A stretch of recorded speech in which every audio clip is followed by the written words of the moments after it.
hello लोगोफोर खुलुमबाय आंनि मुङा अमृत बसुमतारी नोंथांखौ बड'टुबु चेनेलाव बरायबाय लोगोफोर आं आसा खालामो नोंथांमोनहा बयबो मोजां दं होनना लोगोफोर आं दिनै नोंथांमोननि सिगाङाव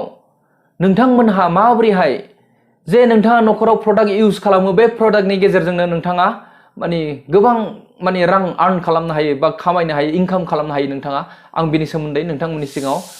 गुवारै फोरमायनो सानदों लोगोफोर दा नोंथाङा माबोरै खालामनो हायो होननानै बुंब्ला लोगोफोर जे नोंथाङा नोंथांनि नखरावहाय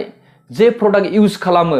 बाजारनिफ्राय लाबोनानै मार्केटनिफ्राय लाबोनानै बे प्रडाक्टखौ नोंथाङा जोंनि मडिकेयार डिपिनिफ्राय मडिकेयार कम्पानिनिफ्राय नोंथाङा पारचेस खालामनांगोन अब्लानो नोंथाङा बे बिजनेसखौ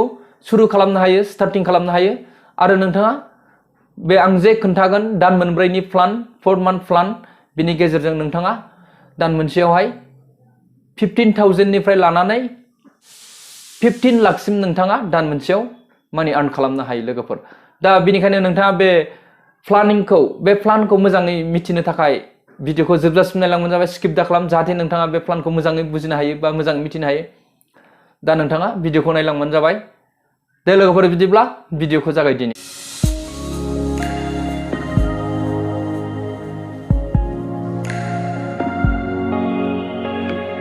मा जागोन नोंथाङा दान मोनब्रैयाव बे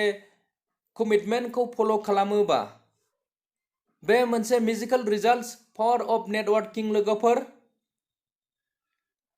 फार्स्ट मान्थआव नोंथाङा जइन जाबाय जइन जाखांनायनि उनावहाय फार्स्ट मान्थनि फार्स्ट उइकआव गुबुन सासेखौ जइन खालामो नोंथाङा अब्ला नोंथांखौ लानानै 1+1 2 जायो लोगोफोर आरो बे सानैयाबो सासे आरो जइनिं खालामबावो अब्ला 2+2 4 जाबाय लोगोफोर थार्ड उइकआवहाय 4+4 8 जाबाय लोगोफोर आरो फोर्थ उइकआव लोगोफोर बे 8 सुबुङा सासे जइन खालामबावो बेबायदिनो अब्ला 8+8 16 जायो लोगोफोर बिनिफ्राय फार्स्ट मान्थनि बिजनेसा नोंथांनिया जागोन लोगोफोर 16 जन सुबुङा 1,000 रुपिसनि प्रडाक्ट पारचेस खालामो अब्ला नोंथांनि बिजनेसा जागोन लोगोफोर फार्स्ट मान्थना 16 into 1,000 equal to 16,000 लोगोफोर अब्ला नोंथांनि फार्स्ट मान्थनि इनकामा जागोन लोगोफोर 500 रुपिस लोगोफोर फार्स्ट मान्थआवहाय लोगोफोर स्टार्टिं फार्स्ट मान्थआव नोंथाङा जुदि बे प्लानखौ जुदि फल' खालामनानै बिजनेसखौ मावोब्ला फार्स्ट मान्थनि इनकामा जागोन नोंथांना 500 लोगोफोर बिनि गोबांबो खालामनो हायो जुदि नोंथाङा गोसो दंबा नाथाय आङो बाहाय फिसाखौनो दिन्थिदों नोंथांमोननि सिगाङाव दानिया फैदो लोगोफोर जोङो सेकेन्ड मान्थआव लोगोफोर सेकेन्ड मान्थआवबो बेबायदिनो फल' खालामनांगोन लोगोफोर सेकेन्ड मान्थनिखौ नायदिनि अब्ला बे फार्स्ट उइकआवबो बे 16 सुबुङा लोगोफोर सासे जइनिं खालामबावो बेबायदिनो अब्ला 16+16 32 सुबुं जायो सेकेन्डआव जायो लोगोफोर 32+32 इक्वल टू 64 जायो लोगोफोर थर्ड उइकआव लोगोफोर 64+64 128 जन जायो लोगोफोर आरो फोर्थ उइकआव बेबायदिनो 128 जन सुबुङा सासे जइनिं खालामबावो अब्ला 128+128 256 जन सुबुं जायो लोगोफोर अब्ला नोंथांनि सेकेन्ड मान्थनि बिजनेसा 256 into 1,000 equal to 2,56,000 जायो लोगोफोर अब्ला नोंथांनि इनकामा जागोन लोगोफोर सेकेन्ड मान्थआवहाय 15,000 लोगोफोर दानि बोथोराव 15,000 खामायनांगौआ जोबोद गोब्राब लोगोफोर दा मडिकेयारावहाय नोंथाङा इजिलि खामायनो हायो लोगोफोर नोंथाङा जुदि बे प्लेनखौ जुदि फल' खालामनानै बे बिजनेसखौ मावोब्ला दानिया थार्ड मान्थआव लोगोफोर बेबायदिनो सिगांनि बायदि फल' खालामनांगोन लोगोफोर थार्ड मान्थनि फार्स्ट उइकआव 256 जन सुबुङा सासे बेबायदिनो जइन खालामबावो अब्ला 256+256 512 जन सुबुं जाबाय सेकेन्ड उइकआव 512+512 इक्वल टू 1,024 जाबाय लोगोफोर थार्डआवहाय 1,024+1024 इक्वल टू 2,048 जन सुबुं जाबाय लोगोफोर बेबायदिनो फोर्थ उइकआवबो सासे बे 2,048 जन सुबुङा जइन खालामबावो गोदान सुबुंखौ अब्ला 2,048+2,048 अब्ला इक्वल टू 4,096 जन सुबुं जायो लोगोफोर थार्ड मान्थआव नोंथांनि बिजनेसा जागोन लोगोफोर 4,096 into 1,000 इक्वल टू 40,96,000 लोगोफोर अब्ला नोंथांनि इनकामा जागोन दानसेयावहाय 2 लाख लोगोफोर 2 लाख नोंथाङा जुदि बे प्लेनखौ फल' खालामनानै बिजनेसखौ मावोब्ला दानिया फोर्थ मान्थआवबो लोगोफोर नोंथाङा बेबायदिनो फल' खालामलांनांगोन प्लेनखौ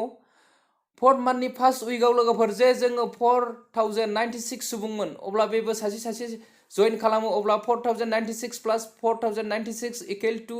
8192 जन जाबाय लोगोफोर बेबायदिनो सेकेन्ड उइकआव 8192 प्लास 8192 इक्वल टू 16384 जन सुबुं जाबाय लोगोफोर थर्ड उइकआव 16384 प्लास 16384 इक्वल टू 32768 जायो जों लोगोफोर बिनिफ्राय फोर्थ मान्थआवबो बेबायदिनो सासे जयनिं खालामबावो अब्ला 32768 प्लास 32768 प्लास इक्वल टू जायो 65536 जन सुबुं लोगोफोर अब्ला नोंथांनि बिजनेसा जागोन फोर्थ मान्थआव 65,536 into 1,000 equal to 6,55,36,000 लोगोफोर अब्ला नोंथांनि इनकामा दानसेयाव जाहैगोन 15 लाख लोगोफोर 15 लाख बियो माने 15 लाख खामायनांगौआ जोबोद गिदिर खोथा लोगोफोर दा नोंथाङा जुदि बे प्लेनखौ फल' खालामनानै जुदि मावलाङोब्ला मडिकेयारावहाय माने नोंथाङा बे 15 लाखखौ दान मोनब्रैनि गेजेरावनो नोंथाङा आर्न खालामनो हायो लोगोफोर जों 4 दानाव लोगोफोर 100%नि जायगायाव 1%ल' खामानि मावब्लाबो 40 to 50,000 इनकाम खालामहैनो हायो लोगोफोर जोङो 4 दाननि गेजेराव मानोना लोगोफोर जों 100% मावनो हानाय नङा माब्रै होननानै बुङोब्ला सोरबाया हाबफैगोन सोरबाया थांफिनगोन बिनि जाहोनाव जोङो माने सक्सेस 100% मावनांगौआ गोब्राब जायो बेनिखायनो 1%ल' मावब्लाबो बा 10% मावबाबो जोङो माने गोबां रां इनकाम खालामनो हायो लोगोफोर मडिकेयारनि गेजेरजों 4 दाननि गेजेरावनो जुदि नोंथाङा बे प्लेनिंखौ फल' खालामोब्ला आं आसा खालामो दि नोंथाङा फोर्थ मान्थ मडिकेयार बिजनेस प्लानखौ मोजां बुजिबाय होनना